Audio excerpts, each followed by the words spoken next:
introduce him. Right. And which is on. Go up all the way. On. That's it. So I've got you as teachers used to teach general studies, 7.5.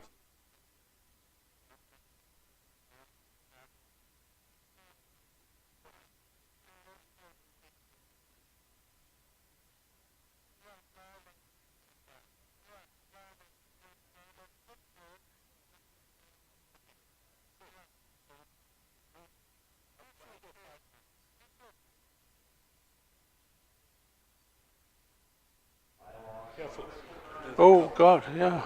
Is that your cup? Let's move it. Is that yours?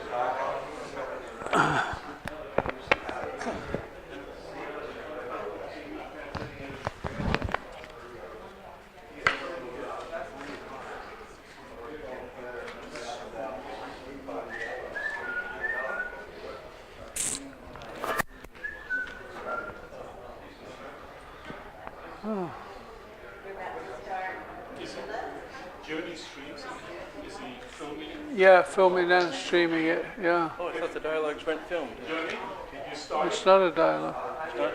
It's not a dialogue. What's it talking? Oh, very good. Okay. There's probably a dialogue happening if you Hello, prefer to go to a everybody. dialogue. May I have your attention, please? Thank you very much. And welcome to the afternoon session here at the wonderful Pine Cottage, which was the home of Krishnamurti. So it's got a special vibe. So you got to behave yourselves.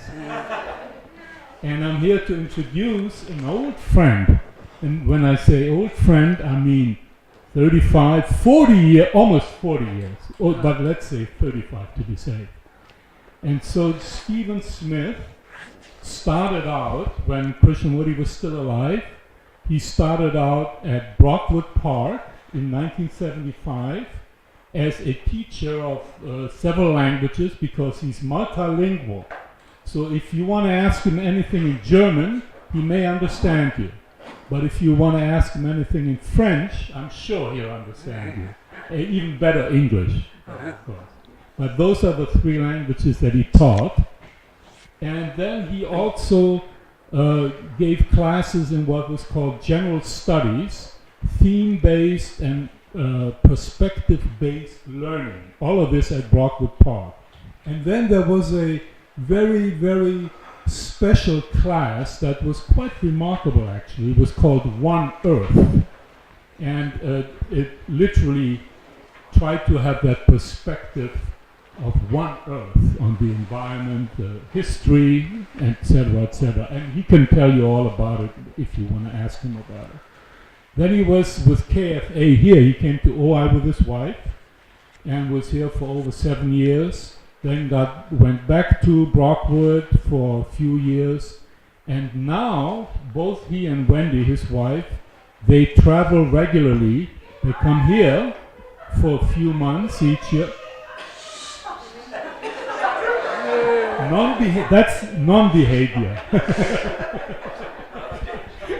So he comes they come each year here and do work at the foundation, and also travel to India each year, where Stephen gives workshops and holds dialogues, and also then the same in England at Brockwood Park again.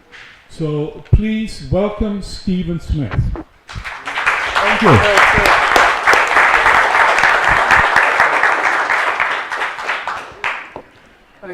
Thank you, Michael. Pop my stuff here. I'm going to read this if you don't mind. Well, it's a great pleasure to be here again at the foundation and to be invited to give a talk. I appreciate the opportunity. I thank Jaap and Francesca in particular. There's a subtitle to my talk, which is Silence, Attention, Learning and Intelligence, and the subtitle is Insights into Education, and it appears in this form in a book recently published by KFA. So I make one or two references to that, and if you care to purchase it, you may. It's available in the bookstore, and it gives a topic-based breakdown of most of the things that Krishnamurti talked about, in particular in connection with education. So this talk will have more of an educational bias than my talk might usually have, because it is in some sense tied to this work. So I've called it Silence, Attention, Learning and Intelligence. And I'd like to suggest that we try and experience the things that I'm talking about, the silence, the attention, the learning and the intelligence, so that it's not just a speaker delivering a talk, but we actually participate in it. I know some of you listened to that fine talk this morning by David Moody on David Bohm, but one of the things that David Bohm talked about was participatory consciousness. So in that sense, you are not just listening to the words, but you're actually penetrating the words and doing the thing that is being talked about. Is that clear? Well, as the first thing is silence, I thought we could start with silence. So it's a rather clever way of, anyway, introducing it. So if you will, we'll sit just quietly for 2 or 3 minutes, and then I'll begin.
Silence, attention, learning and intelligence.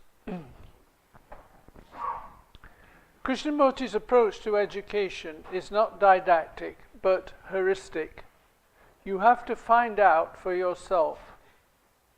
there are nevertheless certain key features without which this discovery cannot even begin.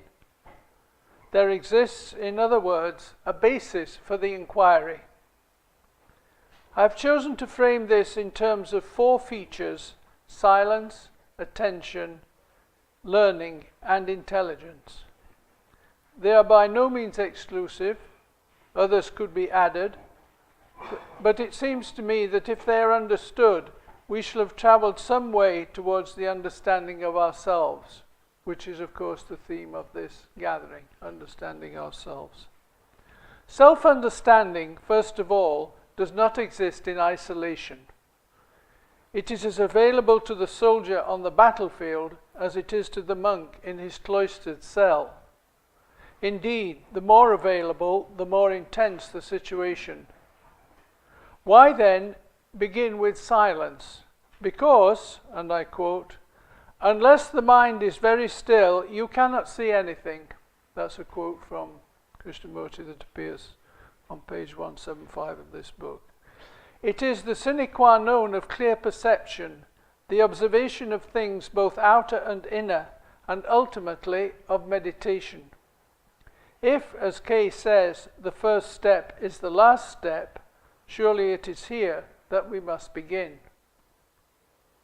Silence, as it is generally understood, amounts to no more than the absence of noise. But we are speaking of a quality of silence, a constant, pervasive underlay that sustains and permeates all one's activities. Like meditation, properly understood, it is something that happens, not something that one does.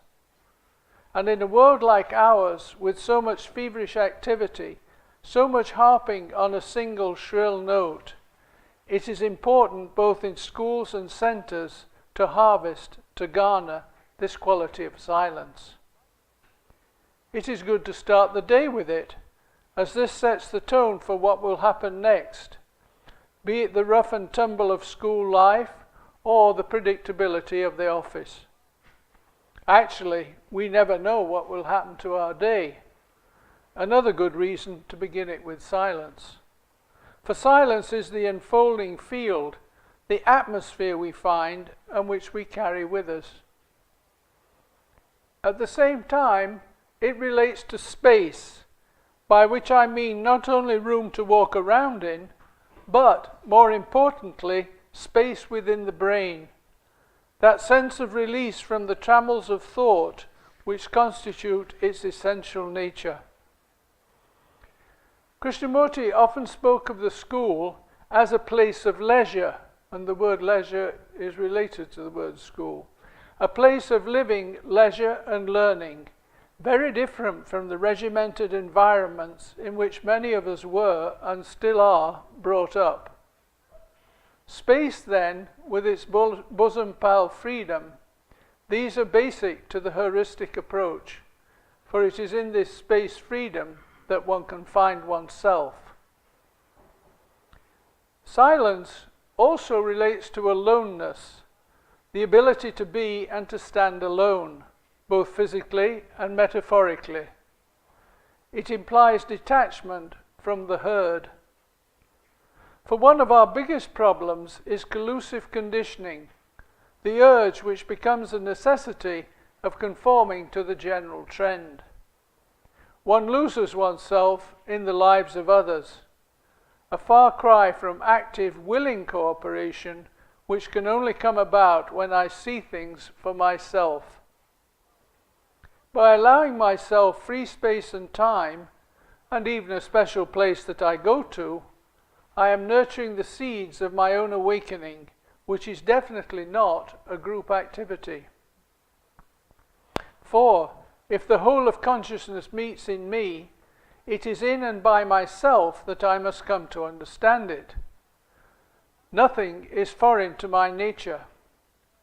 All the world's waters meet in me, and it is in silent aloneness, which is all oneness, that they meet.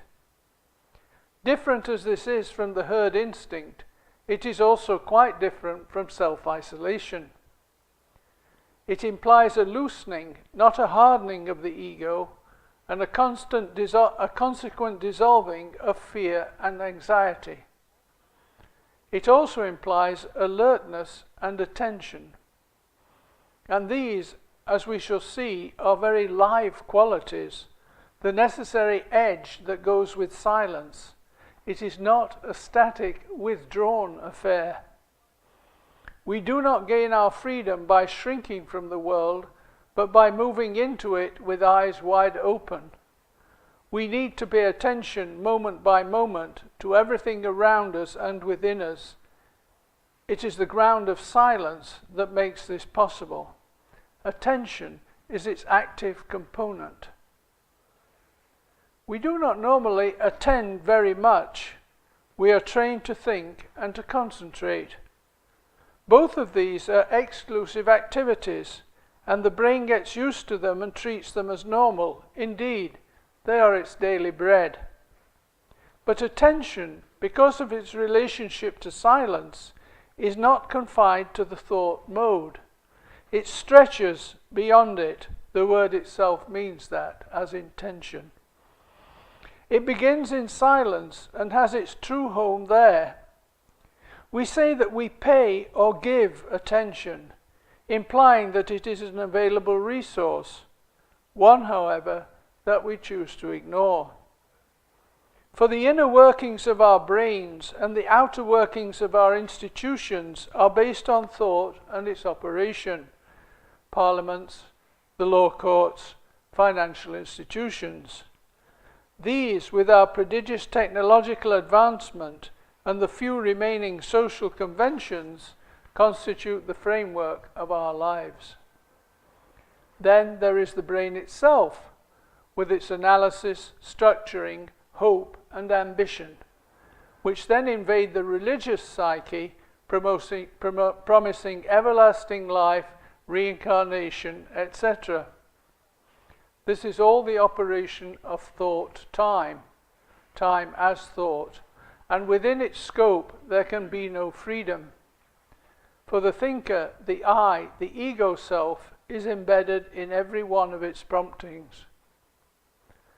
Attention, however, works differently. It is a broad, comprehensive, non-exclusive field. It does not separate and differentiate as thought does, but extends, embraces, and takes in everything. One can begin very near by looking at a tree, simply being present to the tree without thought, without defining or categorizing. What arises in this observation? Is there a qualitative difference between simply being present and defining and or categorizing? Is there an action that stems from observation? This is not a cop-out or a soft option. On the contrary, it demands considerable intensity. For, as Krishnamurti puts it, when it, the mind, is attentive, it is intense. Then there is a communion between the speaker and yourself at the same time, with the same intensity, and at the same level. This amounts to what he calls passion, a non-directed energy which is deeper than thought and non-fragmented. This energy, attention, and passion go together, for, as we read elsewhere, the right question is not how to end conflict, but to see the truth that where passion and sensitivity are, conflict is absent. In other words, unlike thought, which by its very nature is divisive and conflictual, attention is born in non-conflictual wholeness. This beginning in the right place is absolutely crucial if we are to educate and to live properly. We are perhaps so inured to division and conflict that we cannot see another way. But another way exists, and it begins with bare attention. It advances on a broad front, leaving no stone unturned. This applies to the minutiae of daily life as well as to the stirrings of world events. Ultimately, it is the same world. Attention is a form of seeing, not of thinking. As such, it has neither a future nor a past. As such, also, it is non-accumulative. For if we are honest, practically all of what we do, psychologically as well as physically, is accumulation in one form or another. The I insists on being there, whatever the projection. Indeed, the projection itself is a facet of the I. In attention, however, in its purest form, there is no one attending as the I. The person, him, herself, has disappeared. It is a different world from the world of thinking, but strangely not in opposition to it. It embraces thought as a mother her child, which in some sense it already is. But it is not the only one, no favourites here. It takes its place with the rest of the family, seeing, sensitivity, intensity, passion, each and all contributing to our understanding of ourselves. Borderless, after all, does not mean faceless. The deeper, the richer, or so it seems. The act of attention has no end.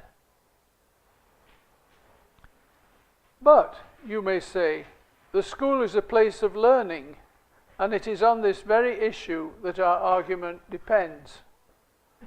What is learning? What is learning?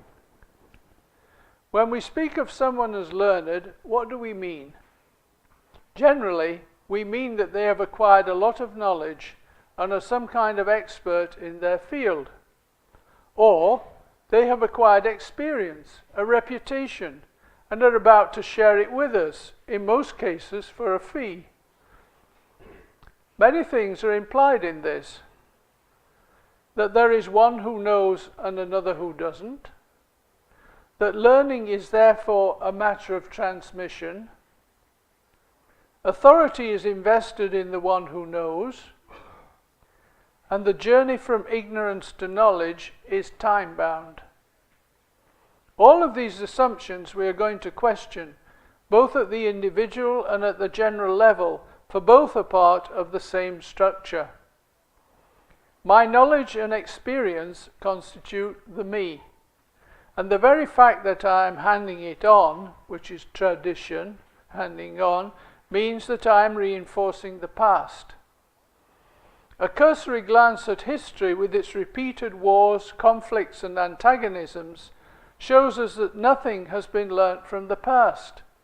On the contrary, the weight of it grows greater.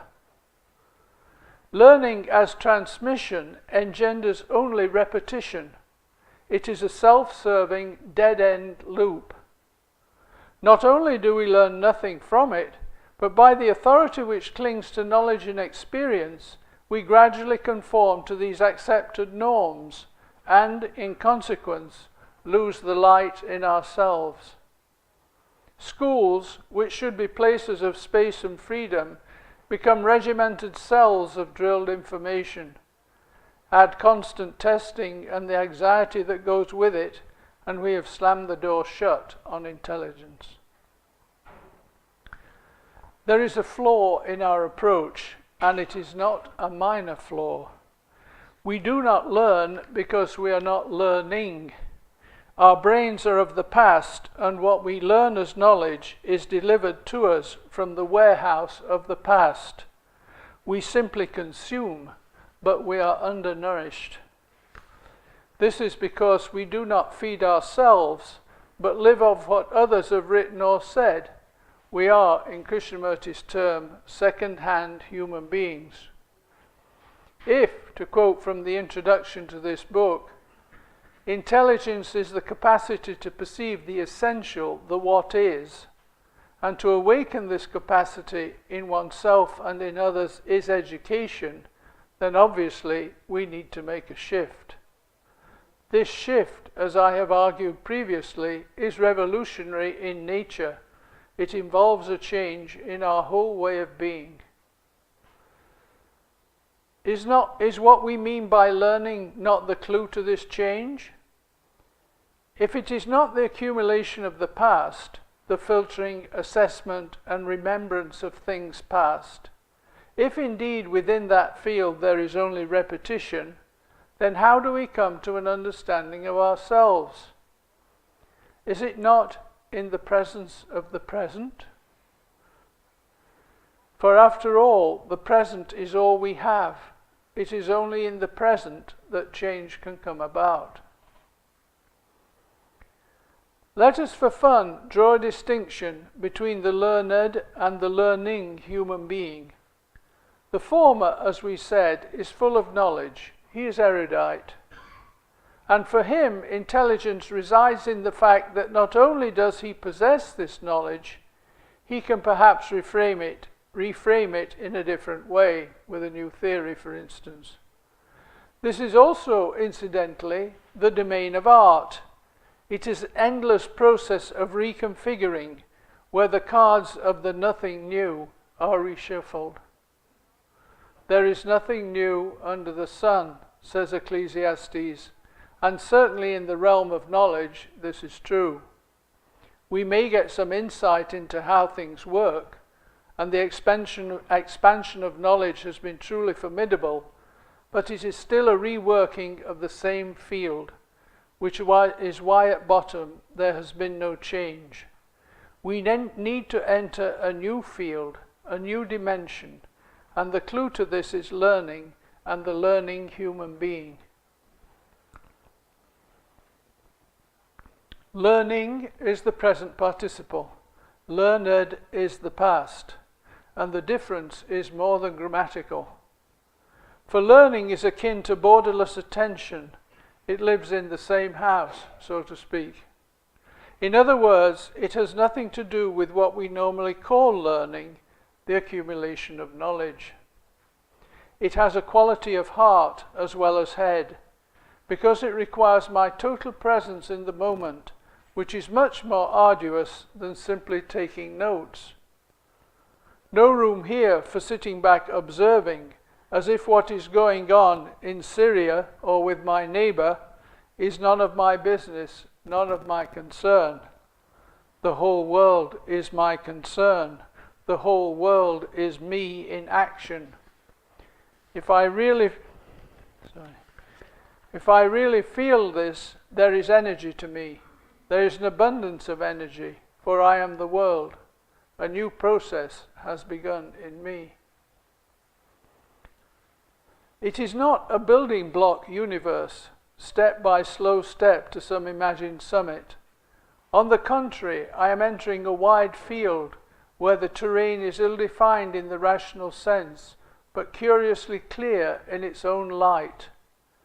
It is not the sharp-bordered form of thought, neat, packaged, classified, filed away, nor is it something separate from me. What I had always regarded as something out there, which is part of the objectifying function of thought, turns out curiously to be also in here, mine as inherent in me, my being. The sense of living in an alien world, with myself as a thing in a world of things, collapses in upon itself. For now what I see is what I am, and more than that, it is who I am. This is clearly not a past tense activity. In fact, it is free of time altogether. The burden of knowledge has fallen away. That is, knowledge as a means of getting somewhere, what Krishnamurti refers to as becoming. The whole fallacy is undermined. I cannot become anything because I am already what I am. That is, to put it simply and bluntly, I am nothing. There is a shift in the field. I am part of the field, not an abstracted observer outside it. And with this shift in perception comes a change in identity, for actually the two go hand in hand. It is part of the work of transformation, this landing on a different ground. From here only can I move forward. Not forward, of course, in terms of time. Time, as Kay says, is the enemy of man. Having knowledge about oneself in terms of my story is hence very different from understanding oneself. Understanding oneself is part of learning. In other words, it is a present tense activity. It is not psychoanalysis or psychotherapy, whatever the relative merits of these. Rather, it is a journey, a never-ending journey, which begins when the narrative of the self ends. When that fixed point of reference which upheld the universe, which chatters to itself from morning till night, is seen as it is, a moment-by-moment inference, possessing no independent substance, then belief in its reality begins to dissolve, and one begins to go naked, even in a hostile world. With this come vulnerability, sensitivity, and intelligence, and it is to this intelligence that we must now turn. Intelligence literally means reading between the lines. And in one of their dialogues, which is recorded in here, page 130, David Bohm likens it to the blank page on which the text is written, thought being the words themselves. Words are things, in Latin, res. They make up the reality of the thought mind. Intelligence, by contrast, is not a thing. It exists in the space between two thoughts. In other words, its operation is non-verbal. At the same time, it marks the beginning of the operation of self-understanding, which is, as we have noted, not of time. It is learning in the proper sense. If I am learning, I am free of time time's bite and time's insistence. I enter the world of present space freedom, where the coordinates, if they exist, are not of my making. In other words, the observer is absent. He or she may re-emerge, with most of us it does, but there has been a glimpse of non-continuity, a break in the seemingly solid wall. Whatever now happens within that field. It is the essence of our existence, so to speak. For as thought is fragmented, intelligence is whole. We have the sense of being in touch with the source, the original, pure, uncluttered spring. To awaken this intelligence is the goal of education, an ultimate, pristine endeavor in itself. Obviously, it has nothing to do with IQ, testing, and other instruments of measure, all of which conform to the dictates of thought time. It intends to break through into a free field, and that is why it is revolutionary. It brooks no past and predicts no future. It is the balanced poise of the unbroken now. To come to this poise and balance is the work of a lifetime, and to remain there poised and balanced, what life is all about. It is not about achievement, material or spiritual, for all achievements are the work of time. It is anonymous, impersonal, neither yours nor mine. It may show itself by random acts of kindness, for certainly it is free of thought time's compulsion. It is related in Krishnamurti's teachings to love and compassion, and often spoken of in tandem with them. Without doubt, it has the quality of heart, not in any sentimental, personal sense, but as a stream of limitless affection, quick to respond and equal for all. It is the amniotic fluid nurturing the child, and we are still children, like it or not. To grow up, we need intelligence. This is the existential shift, the so-called quantum leap into a new dimension. If man as a means of knowledge, Homo sapiens, is fundamentally a failed experiment, unable to free himself from the tyranny of conflict, it is only by awakening a different instrument that we can hope to find harmony, peace and light. A peaceful world is not a purpose, but a consequence, the consequence of finding peace within oneself. All other revolutions simply breed more war. Something, Krishnamurti suggested, lies dormant in the human psyche, what he called the seed of 1,000,000 years, a rich and as yet untapped potential. It exists and works not by fragmentation, the capacity to separate, analyze, and control, but by an integrative function of its own, the action of the whole, by the whole, for the whole. This seemingly distant shore may not be so very far. In fact, it is available to us right now. And it remains available so long as we are learning, so long as the constraints of time thought are not dominating our field of vision. We can, and we must, awaken our intelligence. It is the most urgent, the most necessary undertaking for mankind. For if consciousness changes, everything changes, and what seem at present unscalable mountains will come within our purview. We will have stretched to them. It is not a matter of bringing down the mountain, but of our rising to it, embracing it whole. Only then will we find the capacity to live with truth and to bring it into life. This is the work of intelligence, the beginning of a redeemed and enlightened humankind. The first step is the last step. Let the journey begin. Thank you.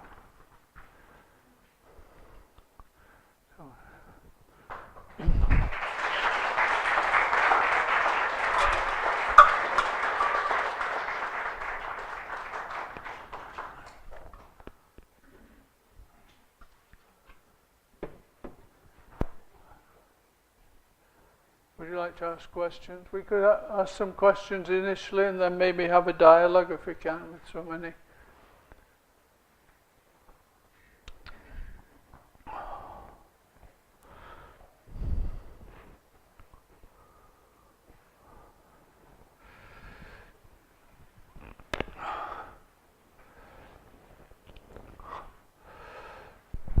So Stephen, tell us a little bit about, I'm over here. Tell us a little bit about how you came upon Krishnamurti and your journey in discovery of his teachings.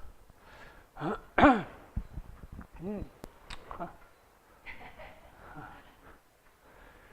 first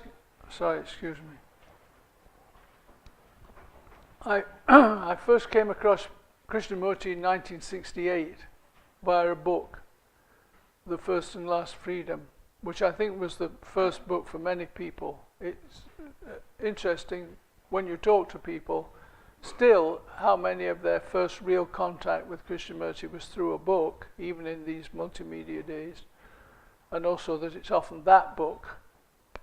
So that was my first contact. And then I heard him speak in New York City and in Delhi and again in New York City, and then eventually by trial and error almost, because the place did not advertise itself, I went to Brockwood Park and eventually I became a staff member there. And then I met him personally. Yeah.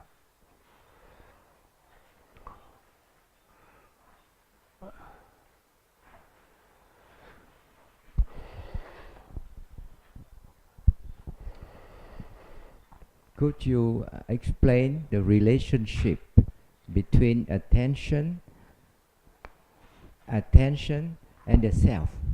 And the self. Yeah, and the self. Relationship between attention and the self. And the self, yeah. Yes. When you pay attention to something, what happens to the self? Thank you. Yeah, I think attention is what's important is rather to begin in a different place. Like you begin with attention rather beginning with the self. We say I'm here, but I would like to be there. In a way that I think it's a false premise. It's much better, and Krishnamurti talked about this when he talked to the staff. begin from the opposite shore, he would say quite often. And beginning from the opposite shore is a bit like what I was saying, this quote about if you have passion and sensitivity, you're non-conflicted.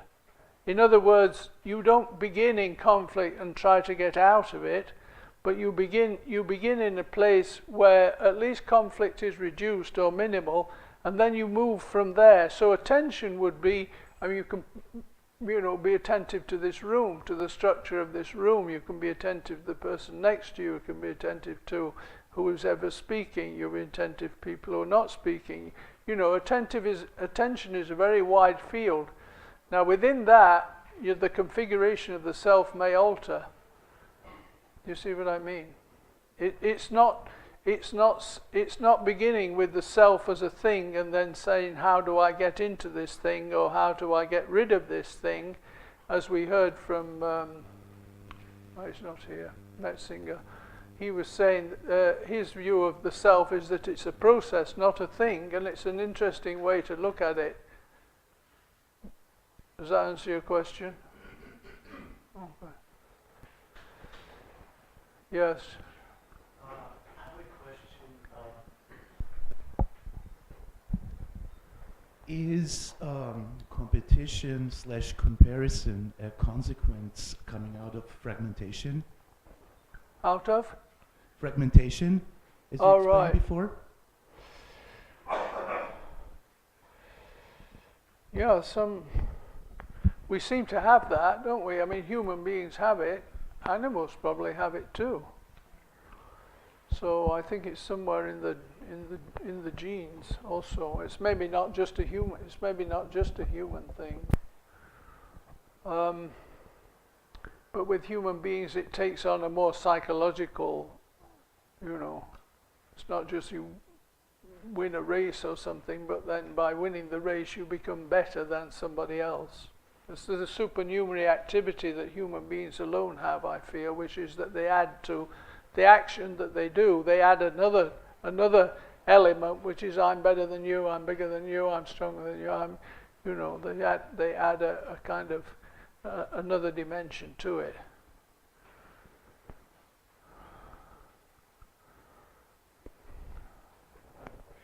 Yeah. Have you ever wanted to just wash your hands of Krishnamurti? Many times, yeah, many times, yeah. And what brings you back?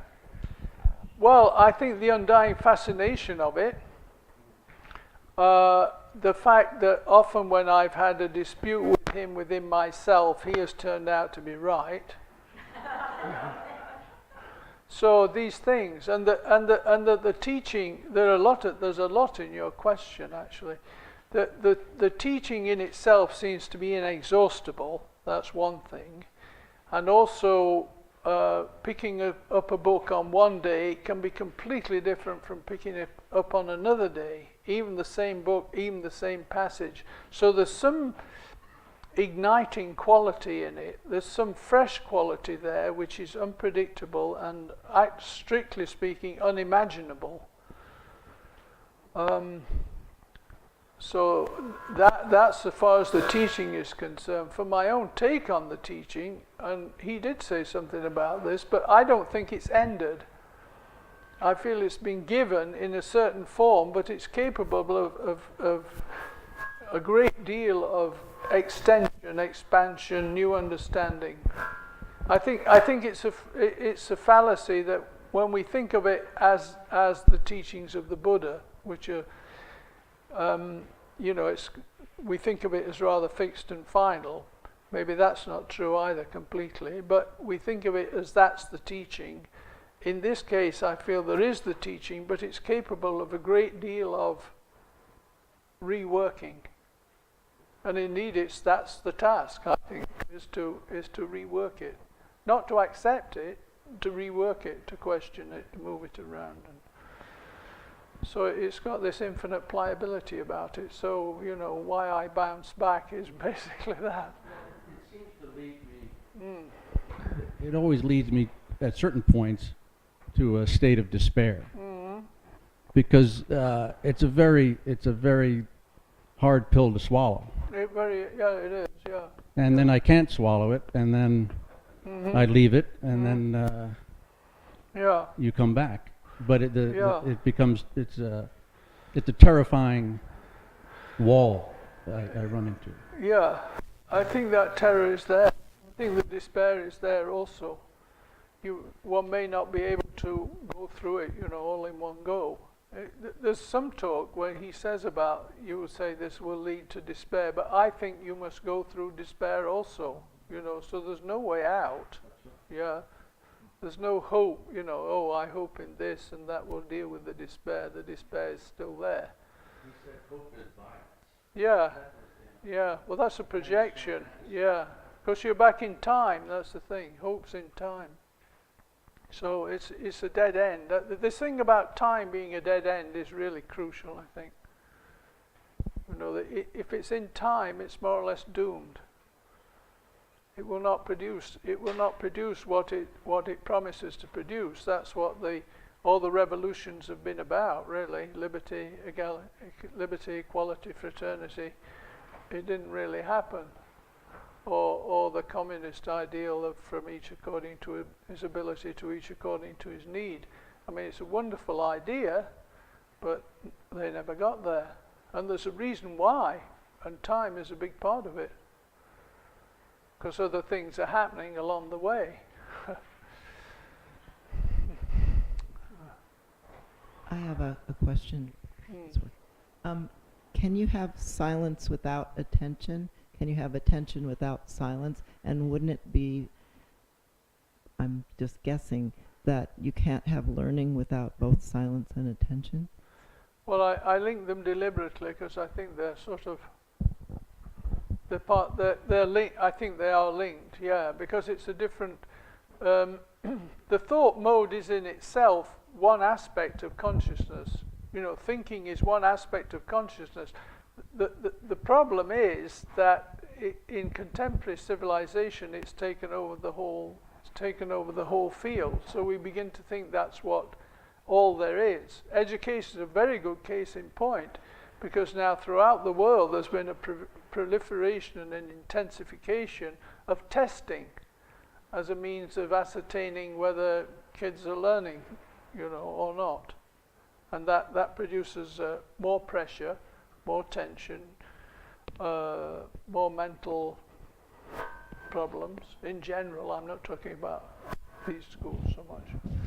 But because the culture itself does not have another paradigm, it does not have another way of dealing with it. So,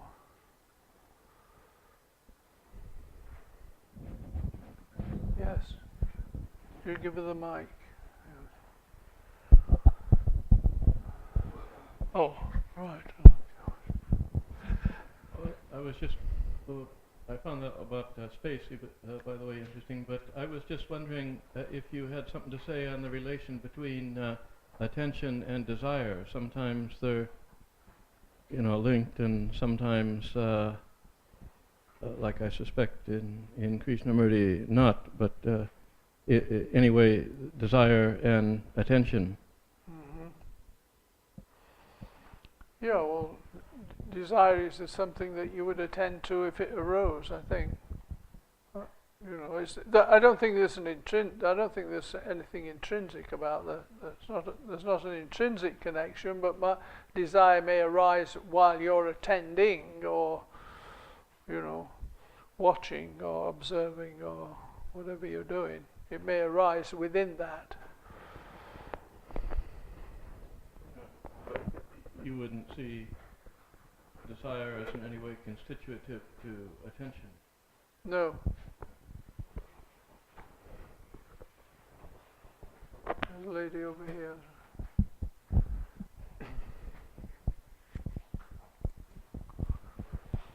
I had a question about, you mentioned passion. Thank you. It was a beautiful talk, thank you very much. I really liked it when you mentioned the word passion as part of learning and intelligence. And I was wondering if you could explain a little bit more what you mean by that passion and how is that intermixed with compassion? And I have nice. 2 children. I'm trying to teach them about passion and intelligence, but also about compassion Right. and about not having fear in participation. Yeah, that's a good question. Yeah. Well, I think we ordinarily understand it's a strong feeling. It conveys something of a strong feeling, but it's not. As I understand it, it's not particularly directed at anything, right? So it's not a passion for literature. It's not a passion for or a sexual passion or some. It's not directed in that way. It's more a force or an energy that is brought into about, you know, probably for a certain purpose. If you want to convey something, say as a teacher, you may have a passion to do that, and that passion carries you actually into the field of inquiry, which is in some sense. It's not a subject among other subjects, put it that way. You know, like history or mathematics, or it's not a subject like that. It's actually, it's what you might call a whole person activity. You don't learn it just with your brain. You have to be there present to everything that's happening. And compassion, the word compassion is used often in a very loose kind of way, I think, to mean, you know, just kindness or even tenderness or friendliness. But Krishnamurti at least uses it in a much more universal sense. It is passion for all things, actually. Passion for all things. Isn't there a relationship between passion and suffering? Yeah, well, some have said that it's the outcome of suffering, but he wouldn't have that. It's etymologically it's related. When that suffering is, I guess, and it is a guess, I don't know. I've not, you know, when one has gone through suffering, compassion is born, or when suffering ends, compassion is born. I think it happens something like that. In the meantime, one may have hints of it, or suggestions of it, or intimations of it, but then, you know, in most of our lives, it's dissipated for at least for a time.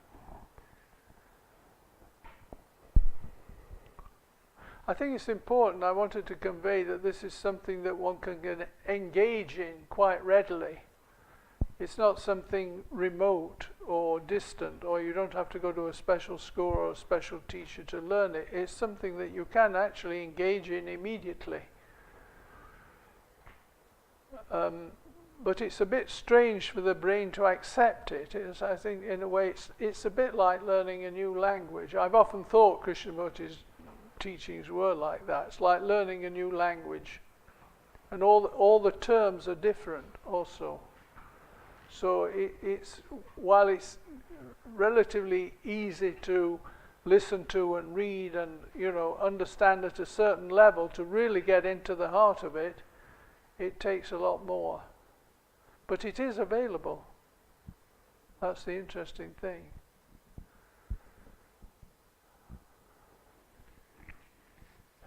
Oh.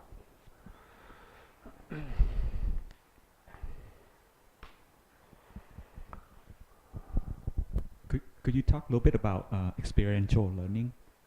Because you can read his teachings, or experiential learning. Yes. Because you can read it and try to have an intellectual conversation or understanding of that, but is that through experience that you would become more deepened with his teachings, and how does that apply in context of learning? In a classroom. What do you mean by experiential learning? That I guess you have to get deep into the attention or sensation, or like that you learning by doing, that you don't know what it is until you actually experience it. You can read about that. Mm-hmm. You can read about his teaching, or I can listen to your lectures and try to process that. Mm-hmm. But how do I know what it means if I don't live it, you know?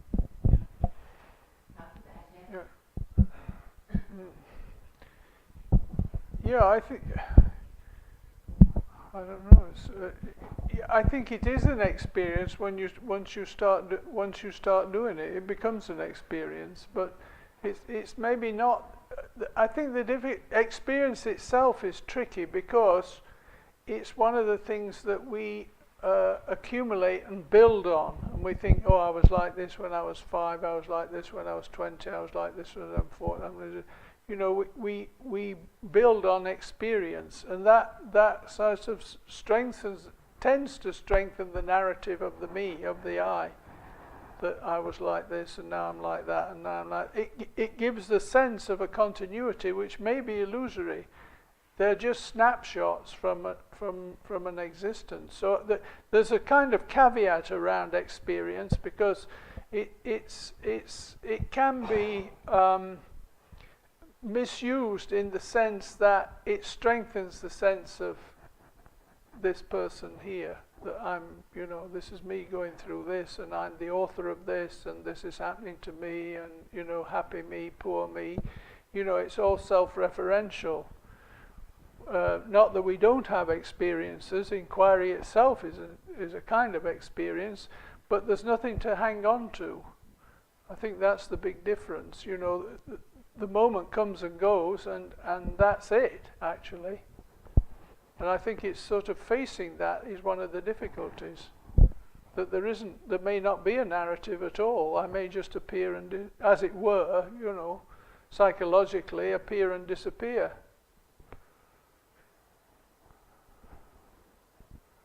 It's not that I forget who I am, of course. Can't find my toothpaste or something. No, it's not that. It is really a different kind of learning. I mean, this is the thing. If somebody said, well, what do you think Krishnamurti is about? I would say learning. Simple as that. Because even one of his close associates in India said to him, but you know the answers. You know, they were in a dialogue. He said to him, well, you know the answers. He said, no, you're not. You haven't understood the teaching. I am learning. So it's very interesting that he would say that. And he would actually define himself at that point, saying, I am learning. So that's very interesting, because it means that the whole, what he says about authority and non-transmission, he's actually living it, he's doing it. And that's, you know, that's an immense opportunity, an immense opening, actually, in itself. Oh.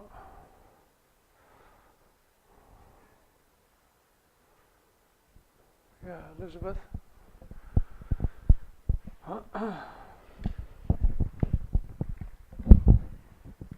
Building on that question about learning from doing, Right. I'm thinking that wherever there's enough attention, whatever we're doing, does it not have the potential of opening more awareness, opening more learning? Yeah, I would say so. If I'm understanding. Yeah.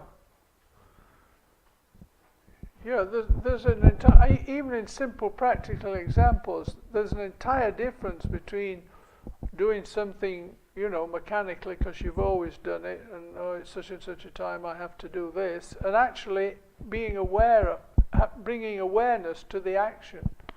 There is a complete difference, actually. And I think we just, you know, because of the nature of the brain to get mechanical and to repeat things and to find security in repetition, that it tends to fall into that mode. But awareness actually would take it out of that. There's a perceptible difference. I think it's there. It's there in the small things of life. You know, brushing your teeth, washing dishes. It's not in some great and glorious experience, which, you know, you go out and tell your friends about. It's actually much, in a way, very near. And Krishnamurti said, to go very far, you must begin very near. So you start with something that's very homely, right in front of you, that probably needs doing, and you may resist doing it also if it's a chore. but the attention and awareness that you bring to it in a way transforms the thing you do. And it's a kind of open secret, really, because it's available there for everybody and it's there all the time. But there's a tendency to kind of bypass it, or to make the activity itself the sole focus of. It's this link between thought and action, which produces the mechanical activity. Not that the activity doesn't need doing, brushing your teeth or whatever it is. It needs doing, but if you do it in a certain way, it's vastly different from doing it just, with your mind on something else or listening to something else, or, you've got 2 or 3 minds. You see people now jogging, they're listening to music, they're walking the dog. I've even seen somebody on a skateboard. So they, this multitasking thing seems, out of the moment, put it that way. Yeah. So one other thought is that I'm wondering if you have suggestions for helping children apply attention to what they're doing, or if they're learning something, a way of supporting their awareness, attention versus memorizing or swallowing whole something.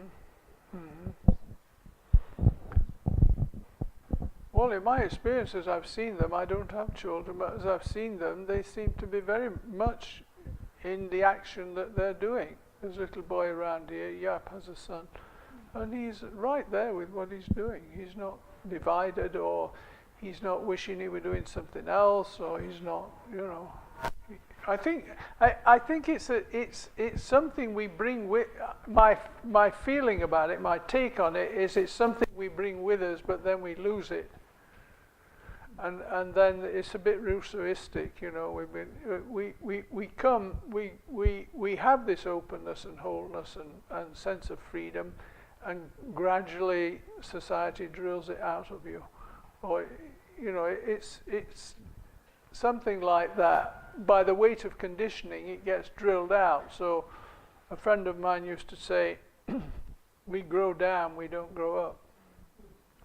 So we grow down. So we lose this sense of being, of being whole and being totally in and with what we're doing. And then we learn to compartmentalize. So you can be here thinking about something else, doing something else, we learn that. And it's fracturing, fragmenting. So you lose something. And it's a big loss also. It's not just a minor, it's not a minor loss, it's a big loss. Do we have any other questions?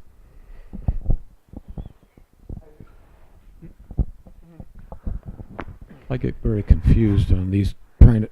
Can you hear me? Yeah, I think yes, so. Okay. Yeah. I get confused on a number of concepts. One of them is, does Krishnamurti talk about there being a oneness?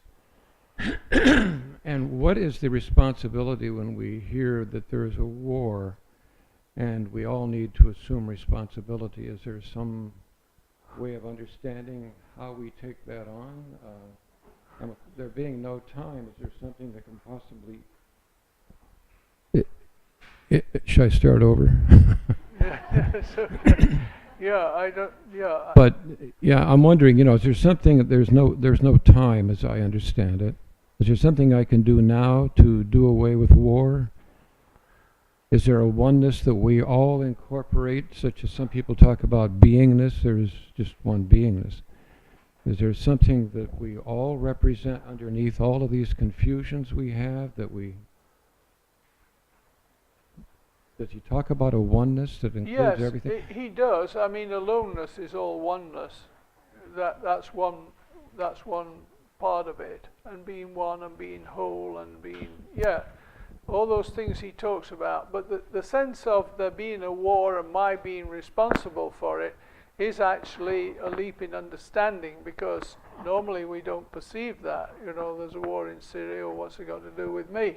That's those, you know, people out there.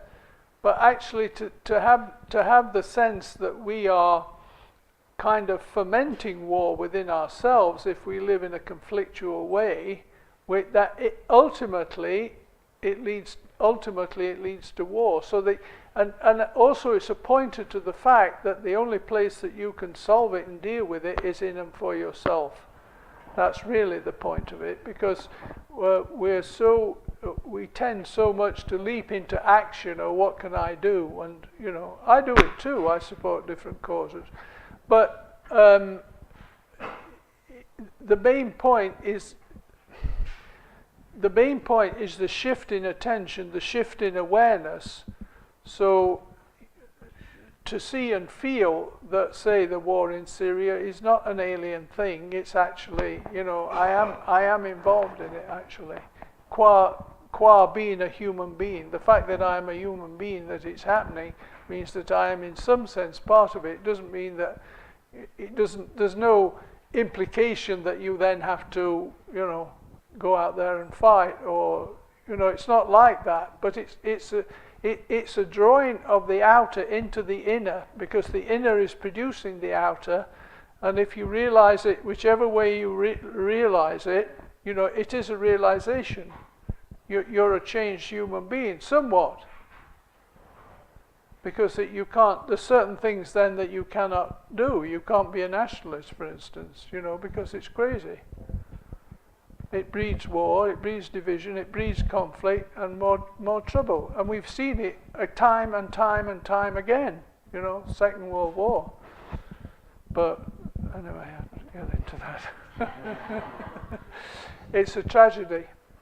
It's a tragedy, really, that we don't see it.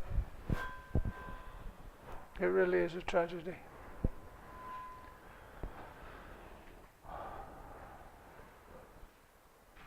Jaime?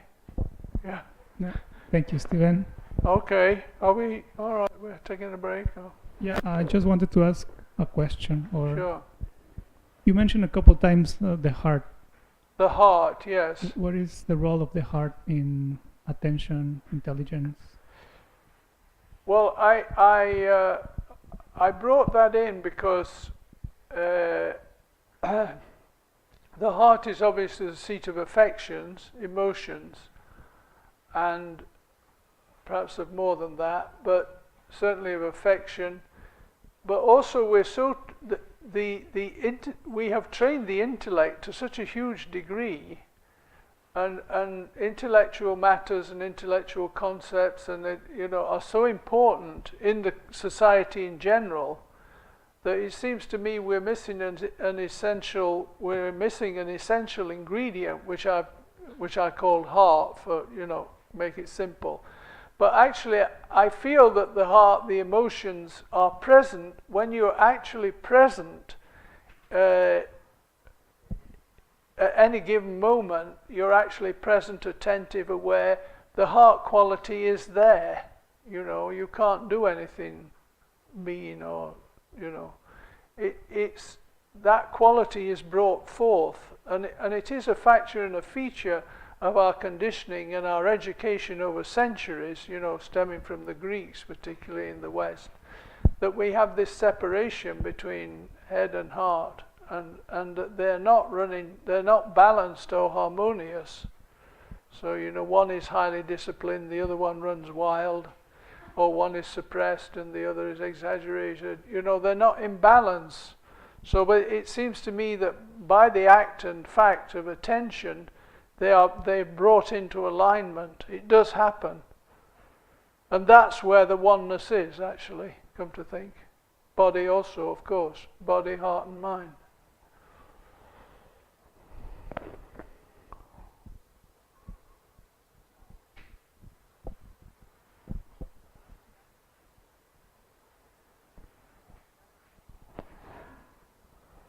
Okay.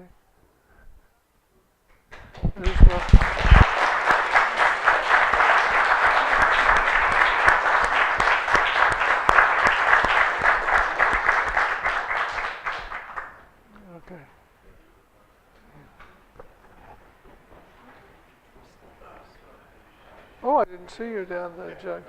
Hi.